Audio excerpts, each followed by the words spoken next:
بسم اللہ الرحمن الرحیم۔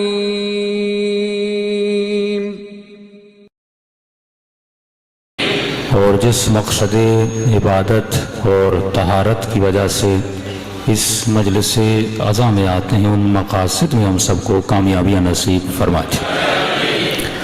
آج آخری نشست ہے اور کوشش ہوگی کہ اپنے عرائض کو آپ کی خدمت میں بہتر طریقے سے پیش کیا جائے۔ ارشاد ہوا هل ادلکم علی تجارت، اے انسان، اے مومن، کیا میں تجھے ایک ایسی تجارت، ایک ایسے بزنس کی دعوت دوں جس میں نفع ہی نفع ہو۔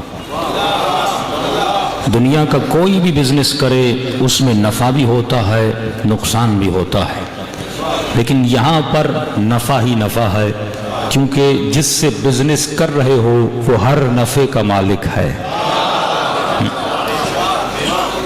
وہاں سے تمہیں کبھی کوئی نقصان مل نہیں سکتا۔ فرمائے ایک ایسا بزنس، ایک ایسی تجارت جس میں نفع ہی نفع ہو، اور جس بزنس کرنے کا پہلا فائدہ یہ ہے کہ تنجیکم من عذاب علیم، ہم تجھے عذاب علیم سے بچائیں گے۔ جب تو اس بزنس کی راہ میں آتا ہے تو خدا تجھے پہلی حفاظت، پہلی امیونٹی یہ دیتا ہے کہ تو عذاب سے بچ جاتا ہے۔ اب سوال ہے پروردگارا میرے پاس ہے کیا کہ میں تم سے بزنس کروں؟ اسی لیے مولا علی فرماتے ہیں وہ کتنا کریم ہے جب بندے سے تجارت کرنا چاہتا ہے، حالانکہ جب تجارت کی جاتی ہے 10% آپ کے ہوتے ہیں، 10% مد مقابل والے کے ہوتے ہیں، لیکن فرمایا جس سے تو بزنس کر رہا ہے تو سب کچھ اسی کا، تیرے پاس ہے بھی کچھ نہیں۔ وہ کہتے ہیں آ میرے ساتھ بزنس کر۔ اے خدا کس سے بزنس کروں؟ اے انسان اپنے نفس کے ذریعے سے بزنس کر، اپنے بدن کے ذریعے بزنس کر، اپنے مال کے ذریعے بزنس کر۔ اب مقام تعجب یہ ہے، نہ یہ مال میرا ہے، نہ یہ ہاتھ میرے ہیں، نہ یہ آنکھیں میری ہیں، نہ یہ ٹانگیں میری ہیں۔ فرمایا کیونکہ وہ کریم ہے، وہ تجھ سے احسان کرنا چاہتا ہے، اپنی دی ہوئی چیزوں سے تیرے ساتھ بزنس کرنا چاہتا ہے۔ اگر انسان یہ سوچے کہ میرے پاس اپنا کیا ہے، یہ آنکھیں کس نے دی؟ پروردگار عالم نے دی۔ یہ ہاتھ کس نے دیے؟ پروردگار عالم نے دیے۔ یہ ٹانگیں کس نے دی؟ پروردگار عالم نے دی۔ تو اے خدا تو کتنا کریم ہے، اپنی دی ہوئی چیزوں سے بزنس کرواتا ہے۔ اور امام فرماتے ہیں تعجب ہے اس بندے پر جب گندم کا ایک دانہ زمین میں ڈالتا ہے اور وہ ایک دانے کو 100 دانوں میں بدل کے واپس کر دیتا ہے بھی اس کے دانے ہیں، لیکن جب کہتا ہے انہی دانوں سے زکوٰۃ نکالو، ارے کتنا کنجوس ہو جاتا ہے یہ بندہ۔ اس وقت کہتا ہے یہ تو میرا ہے۔ معصوم فرماتے ہیں تیرا تھا کیا؟ جو دانہ تم نے زمین میں ڈالا تھا وہ دانہ بھی اس نے تجھے دیا تھا، جو پانی زمین میں تم ڈالا تھا وہ پانی بھی اس نے آسمان سے برسایا تھا، جو ہوا اس خوشوں کو لگ رہی تھی وہ ہوا بھی اس کی بھیجی ہوئی تھی۔ ارے تم نے ایک دانہ ڈالا تھا، ایک کو 100 میں بدلنے والا بھی وہ تھا۔ کیا کبھی تم نے سوچا یہ پانی جو زمین کو دیتا ہے، تم نے تو پھیکا پانی ڈالا تھا، جب زمین سے نکالتا ہے تو اس پانی کو ذائقہ بھی وہ دیتا ہے۔ کبھی تم نے دیکھا کہ تم نے جو پانی زمین میں ڈالا تھا وہ بے رنگ پانی تھا، اس میں کوئی رنگ نہیں تھا، لیکن جب پھل و پودے زمین سے نکالتا ہے اس کو رنگ دینے والا کون ہے؟ ذائقہ دینے والا کون ہے؟ اگر تمہاری سوچ ایسی ہو جائے جیسی علی ابن ابی طالب کی سوچ ہے کہ اے خدا میرا تو کچھ ہے ہی نہیں، جو کچھ تو نے عطا کیا ہے وہ تیری ہی عطا ہے، اب جب تیرا ہے تو علی تیری ہی راہ میں لٹاتے ہوئے نظر آتے ہیں۔ صلوات پڑھے محمد و آل محمد۔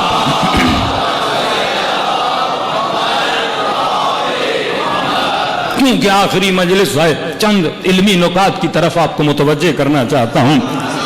میں نے مشہور جملہ ہمیشہ کہتا ہوں، ہم ہیں لفظوں کے پجاری، ہم نے کبھی تصورات کے اندر نہیں گئے۔ میں ہمیشہ اپنے سے شروع کروں کہ جب تعارف ہوتا ہے بھائی آپ کے سامنے علامہ عارف کاظمی صاحب آ رہے ہیں، حالانکہ کہنے والے کو بھی نہیں پتا کہ علامہ ہوتا کون ہے۔ ہم ہیں لفظوں کے پجاری، کہتے جاتے ہیں، القاب دیتے جاتے ہیں۔ اب ان کا کیا قصور جب انہوں نے دوسروں کو لقب دینا شروع کر دیا، جب تو ہی لقب شناس نہیں تھا۔ علامہ کا مطلب کیا ہے؟ علامہ کسے کہا جاتا ہے؟ علمی اعتبار سے علامہ اسے کہا جاتا ہے جس نے کم از کم 100 کتابیں لکھی ہوں۔ امام خمینی کی شخصیت کتنی بڑی ہے، کبھی خود کو علامہ نہیں کہلایا، آغائے دست غیب کبھی علامہ نہیں کہلایا، آیت اللہ بہجت کبھی علامہ نہیں کہلایا، مرجع تھے پر علامہ نہیں تھے، مجتہد تھے پر علامہ نہیں تھے، لیکن علامہ امینی خود کو علامہ کہلوایا کیونکہ کم از کم انہوں نے 100 کتابیں لکھی، علامہ مجلسی کم از کم 100 کتابیں لکھی، جب کوئی کتابیں لکھ لیتا ہے تب اس پر یہ لقب صدق کرتا ہے، ورنہ آپ لقب رکھتے رہیں، کسی کا نام شیر علی رکھ دو تو نام رکھنے سے کوئی شیر علی بن جاتا ہے، نام سے کچھ نہیں ہوتا، کام ہے کہ نہیں ہے، معنی ہے کہ نہیں ہے، تصور ہے کہ نہیں ہے، تو امام فرماتے ہیں نام پرس نہ بن، تصور کے پیچھے جا، جب تصورات کو پرکھنا شروع کرے گا تجھے وہ مطالب ملیں گے جس کا تصور تم نے زندگی میں نہ کیا ہو۔ صلوات پڑھے محمد و آل محمد۔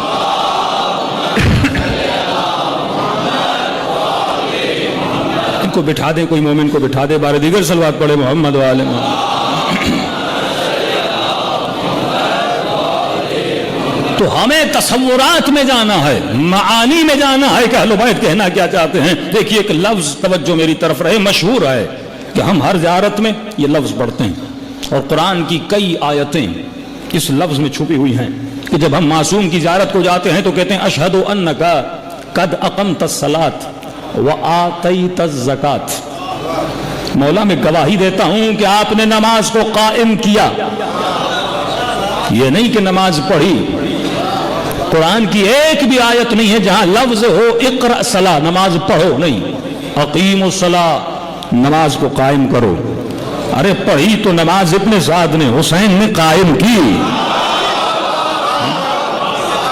پڑھنے والے اور ہیں، قائم کرنے والے اور ہیں۔ قیام الصلاۃ، ایک ایسی نماز پڑھو تا قیامت دنیا حسین کی نماز کو یاد رکھے، ایسا سجدہ دو ہر سجدہ دینے والا جب سجدہ دے تو حسین کے سجدے کے سامنے شرما جائے، ایسا سجدہ، اسے کہتے ہیں قیام الصلاۃ۔ اشہد انک قد اقمت الصلاۃ، آج تک سب کو پتا ہے حسین نماز کو قائم کیا۔ دوسرا جملہ وآتیت الزکاۃ، تیسرا جملہ وامرت بالمعروف، چوتھا جملہ ونہیت عن المنکر۔ ترجمہ کروں، نماز کو قائم کیا، زکوٰۃ کو دیا، امر بالمعروف کیا، نہی عن المنکر کیا، 4 کام ہے امام حسین نے کیے۔ قرآن اٹھائیں گے یہی 4 کام، کسی معصوم کی زیارت کو جائیں گے یہی 4 کام۔ اب میں شیعوں سے پوچھوں اچھا تم نماز کو قائم کرتے ہو؟ کہاں مولانا، مسجد بنائی، نماز کو قائم کیا، ہم نماز پڑھتے ہیں۔ اچھا امر بالمعروف کرتے ہو؟ ہاں مولانا، ہم ایسے مولاناز کو بلاتے ہیں جو امر بالمعروف کرتے ہیں، نہیں عن المنکر کرتے ہیں۔ کیا زکوٰۃ دیتے ہو؟ کیا مولانا شیعوں میں زکوٰۃ ہے کھجور پر، کشمش پر؟ مجھے سمجھ نہیں آتی، جس زکوٰۃ کو قرآن اتنا ذکر کرے کیا اس زکوٰۃ سے مراد یہی 9 اقلام ہیں؟ یہ کھجور، یہ کشمش، یہ گندم، یہ جو ہے، جہاں جہاں قرآن میں اقیم الصلاۃ ہے وہاں آت الزکاۃ ہے۔ اے مومن نماز کو قائم کر، اس کے بعد فوراً کہا کہ زکوٰۃ دے۔ جب ذکر ولایت علی ابن ابی طالب ہوتا ہے تو آواز آتی ہے کہ اللہ تمہارا ولی ہے، رسول تمہارا ولی ہے، اور وہ تمہارا ولی ہے جو حالت رکوع میں زکوٰۃ دیتا ہوا نظر آئے۔ کبھی سوچا کہ ولایت کا تعارف اگر کروایا جا رہا ہے تو زکوٰۃ سے کروایا جا رہا ہے؟ قرآن میں اتنی آیتیں خمس کی نہیں ہیں جتنی زکوٰۃ کی ہیں، اور آج تک شیعہ زبان کو پتا نہیں کہ زکوٰۃ کا مطلب کیا ہے۔ وہ یہ سمجھے کہ زکوٰۃ کا مطلب یہی 9 اقلام ہے، وہ زکوٰۃ کا مطلب ہے کہ گندم دو اور کشمش دو۔ اب سارے زمیندار تو ہیں نہیں، اور زمیندار بھی ہیں تو کشمش تو ہے نہیں، زیادہ سے زیادہ گندم۔ اور کتنے مومنین ہوں گے آپ میں سے جو زمیندار ہیں؟ پورے مجمع میں شاید 8-10 لوگ ہوں جو زمینداری کرتے ہوں۔ تو پھر قرآن میں زکوٰۃ کا اتنا ذکر کیوں ہے کہ امام کا تعارف زکوٰۃ سے، ولایت کا تعارف زکوٰۃ سے، نماز کے بعد زکوٰۃ؟ علماء فرماتے ہیں یہاں زکوٰۃ سے مراد وہ زکوٰۃ نہیں جو تو سمجھ رہا ہے، وہ زکوٰۃ کا جز ہے جو گندم سے نکالی جاتی ہے، وہ زکوٰۃ کا جز ہے جو کشمش سے اور کھجور سے نکالتے ہو۔ یہاں زکوٰۃ سے مراد خیرات ہے۔ اس لفظ زکوٰۃ میں خمس بھی آتا ہے، اس لفظ زکات میں صدقہ بھی آتا ہے، اس لفظ صدقات میں کسی مومن کسی ننگے کے بدن پہ کپڑا پہنانا بھی آتا ہے، اس لفظ زکات میں کسی مسافر کی مدد کرنا بھی آتا ہے، اس لفظ زکات میں کوئی درماندہ کوئی بیمار ہے اس کی مدد کرنا بھی آتا ہے۔ اگر تجھے زکات کو سمجھنا ہے اور زکات کو دیکھنا ہے تو یہ دیکھ علی رات کے اندھیروں میں بوریاں اٹھا کے غریبوں کی مدد کیسے کر رہے ہیں۔ یہ زکات ہے کہ اقیم الصلاۃ، نماز کو قائم کر کے علی گھر جاتے تھے اور اسی رات کے اندھیرے میں بوریاں اٹھاتے تھے اور غریبوں کی مدد کرتے تھے کہ ہر امام کے لیے ملتا ہے۔ جب غسل کر دیا جاتا تھا اور سوال کیا جاتا تھا مولا آپ کے بابا کی پیٹھ پر یہ کالے نشان کیسے آئے، آواز آتی تھی غریبوں کے لیے جو بوریاں اٹھا کر جاتے ہیں یہ بوریوں کے نشان ہیں، چھٹے امام کے لیے ملتا ہے۔ ارے روزہ رکھا 3 دن کے روزے دار ہے لیکن غریب دروازے پہ دستک دیتا ہے، بھوکھا دروازے پہ دستک دیتا ہے۔ حسن نے بابا کے لیے کباب بنایا ہے، ارے 3 دن گزر گئے میرے بابا نے کچھ نہیں کھایا۔ امام فرماتے ہیں حسن جب تک کوئی بھوکا ہے علی یہ کباب کھا نہیں سکتا، اگر کسی کے پیٹ میں لقمہ نہیں ہے تو علی اپنے پیٹ میں لقمہ ڈال نہیں سکتا۔ اس جذبے کا نام کیا ہے؟ اس جذبے کا نام ہے ایثار۔ جب اہل بیت کو پکارتے یا لزارات الحسین، کہاں ہے وہ جو ایثار کرنے والے ہیں؟ اور اگر تجھے ایثار کے جذبے کو چاند سورج کی طرح ابھرتا ہوا اور چمکتا ہوا دیکھنا ہے تو جذبہ ایثار کہاں پہ نظر آتا ہے؟ جب حسین کی مجلس میں آتے ہو یہاں ایثار کا جذبہ نظر آتا ہے۔ جب 40 حسینی پہ جاتے ہو دنیا مال جمع کرتی ہے لیکن 40 پہ مومن مال کو لٹانے پہ لگا رہتا ہے۔ دنیا میں لوگ مال کو جمع کرتے ہیں لیکن وہاں 5 سال کی بچی کھڑی رہتی ہے، ارے ایک کھجور اٹھا لے، ایک گھونٹ پانی کا پی لے۔ اس بچی کو جذبہ کس نے دیا؟ یہ جوان کو جذبہ کس نے دیا؟ زبردستی اپنے گھروں میں لے جاتے ہیں، ارے اپنے میلے کپڑے جو ہم دھو کر آتے ہیں، ارے تو لیٹ جا میں تمہارے پاؤں کو دباتا ہوں، ارے تو بیٹھ جا میں فری میں تمہارا چیک اپ کرتا ہوں، ارے تو کھڑا ہو جا اپنی گاڑی میں تجھے مقصد میں پہنچاتا ہوں۔ ارے روڑی میں روڈ پہ کھڑے ہو جاؤ، کوئی گاڑی پہ چڑھانے والا نہیں ہوتا۔ کربلا میں اس کو کیا ہو گیا؟ یہ مجھے اٹھانے کے لیے تیار ہے، یہ سب کچھ دینے کے لیے تیار ہے، کیونکہ جب تو کربلا گیا حسین نے تیرے وجود میں اپنی جھلک ڈال دی۔ وہاں پہ تو ایسا نہیں جیسا یہاں پر ہے، وہاں پہ تو ایسا نہیں جیسا روہڑی میں ہے۔ ارے یہاں سے کراچی جاؤ کئی لوگ راستے پہ کھڑے رہتے ہیں، کون کس کے لیے گاڑی روکتا ہے، لیکن یہی بندہ جب کربلا جاتا ہے اس کا جذبہ بدل جاتا ہے، اس کا اخلاق بدل جاتا ہے۔ نہیں پہلے آپ سوئیے، نہیں پہلے آپ پانی پیجیے، نہیں پہلے آپ سوار ہوجیے۔ ارے یہ اتنا نیک کیسے بن گیا؟ کیونکہ جب کربلا فضاؤں میں جاتا ہے، جب کربلا کی ہواؤں میں جاتا ہے تو حسین سے کربلا کی جھلک دکھانا چاہتے ہیں کہ اے مومن یہ جو جذبہ ایثار تیرے وجود میں پیدا ہوا یہی جذبہ کربلا میں حر کے اندر تھا، یہی جذبہ کربلا میں عباس کے اندر تھا کہ عباس پانی پر پہنچ چکے، چلو میں پانی کو بھر لیا لیکن پانی پی نہیں رہے، کیونکہ ایثار کا تقاضا ہے اگر بھائی پیاسا ہے تو تجھے پانی نہیں پینا، اگر سکینہ پیاسی ہے تو تجھے پانی نہیں پینا۔ یہی ایثار کا جذبہ یوم عاشور کو بعض مومنین اپناتے ہیں کہ مومن فاقہ رکھتا ہے، ارے روزہ رکھنا حرام ہے لیکن کہتا نہیں مولانا میں شام تک بھوکا رہوں گا۔ کیوں بھوکا رہے گا؟ کہ 1400 سال پہلے میرے حسین کو پانی نہیں ملا تھا، میرے آقا کو کھانا نہیں ملا تھا، یہی جذبہ ایثار ہے۔ تو آپ نے دیکھا یہ جھلک ہے۔ کربلا 40 آج کے زمانے کا ایک معجزہ ہے، یعنی 40 میں آپ کو معاش نظر نہیں آتا، بس معاد نظر آتا ہے۔ اگر وہاں فکر معاش ہوتی ہر کوئی بچانے میں لگا ہوتا، لیکن وہاں معاد کی فکر ہے، قیامت کی فکر ہے، قبر کی فکر ہے، ہر مومن لٹانے پہ لگا ہوا ہے۔ صلوات پڑھے محمد وآل محمد۔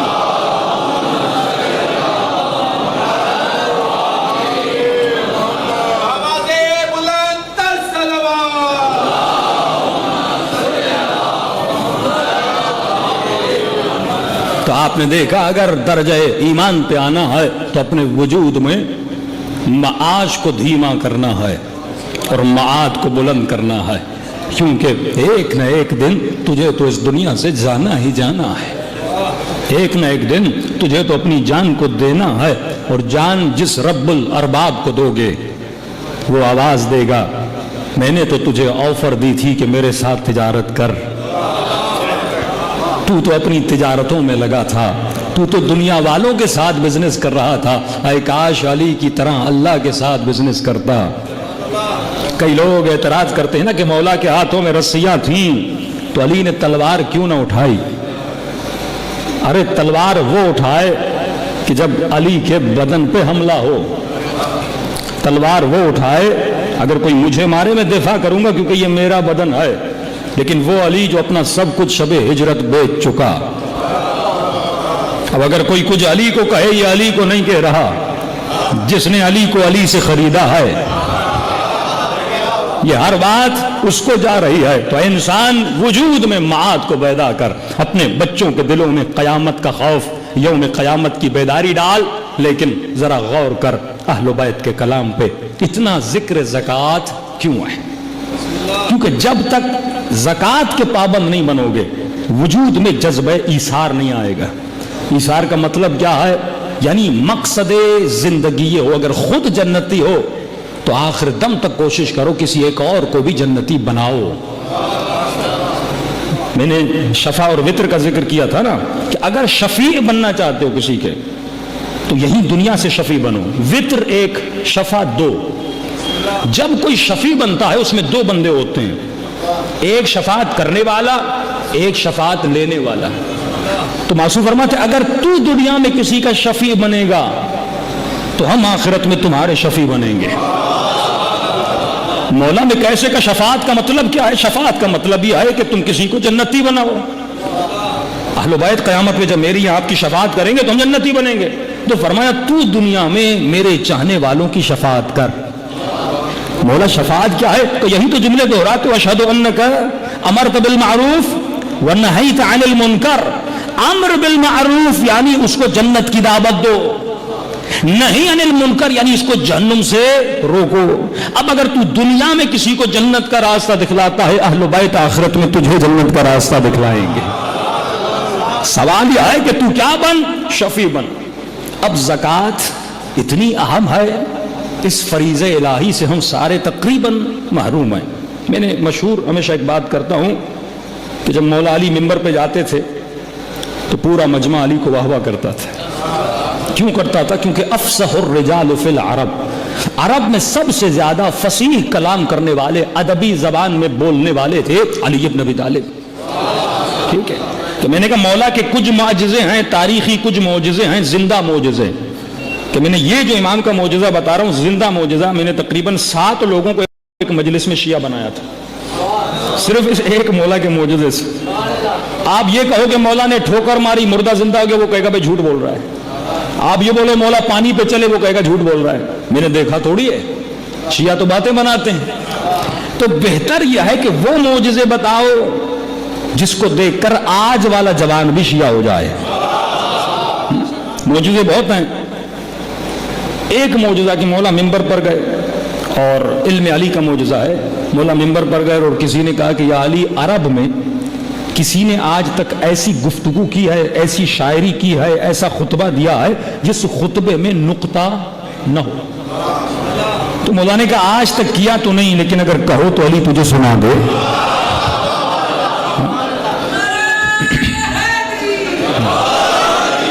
آج تک کسی نے ایسا کلام کیا نہیں، اگر کہو تو علی سنا دے۔ اسی وقت مولا نے 1.5 صفحے کا خطبہ پڑھ ڈالا۔ پھر کسی نے کہا یا علی، اب لوگ حیران رہ گئے، کیونکہ آپ مجھے بولیں کہ مولانا ایک لائن بولیے جس میں نقطہ نہ ہو۔ اب میں کہوں گا تو میں 2 نقطے آ گئے، آپ کہوں گا آپ پہ میں 3 نقطے آ گئے۔ آپ سے 5 منٹ بھی مانگ لوں پھر بھی میں کر نہیں سکتا، لیکن علی وہ ہے جب بولتے ہیں تو سوچنے کی ضرورت نہیں ہے۔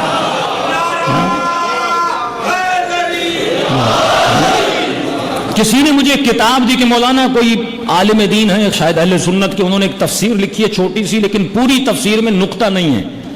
میں نے کہا لکھ تو کوئی سکتا ہے، ہم یہ نہیں کہہ رہے کوئی لکھ نہیں سکتا، لیکن سوال جب اس نے لکھی تھی تو سوچ کے لکھی تھی نا۔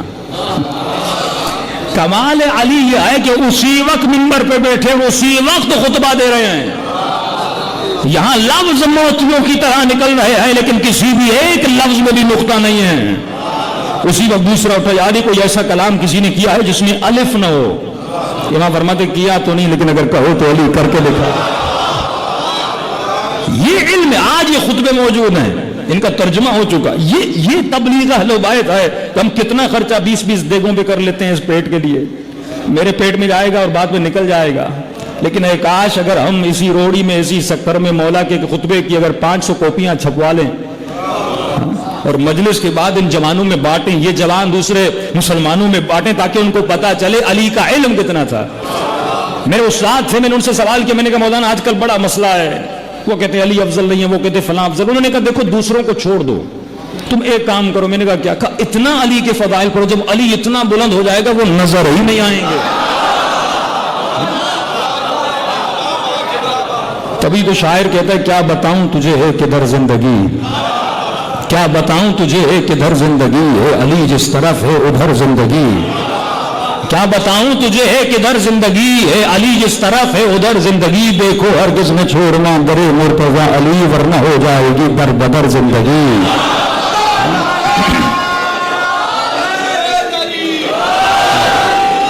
تو یہ ہیں اہل بیت کے زندہ معجزے جو آج بھی موجود ہیں.